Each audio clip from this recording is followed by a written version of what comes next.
Before you plant a single tomato this year, you need to know the types of tomato plants you're actually choosing between. Pick wrong, and you'll end up staking a bush variety, or crowding a giant vine into a small pot. There are two fundamental types of tomato plants, and almost everything about how you grow them comes down to this one distinction.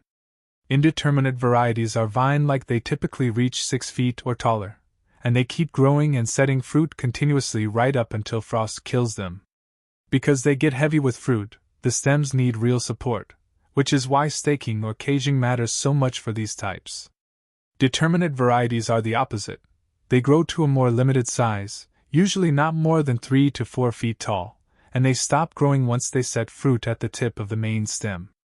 That makes them ideal for containers and small spaces, since they grow more compactly and can be planted closer together. Here's something most people don't know.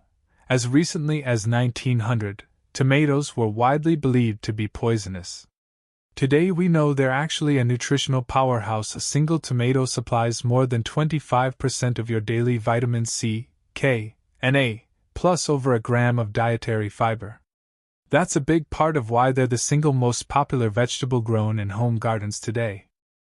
Once you know which type you're working with, determinate or indeterminate, everything else about growing tomatoes gets a lot easier to plan for.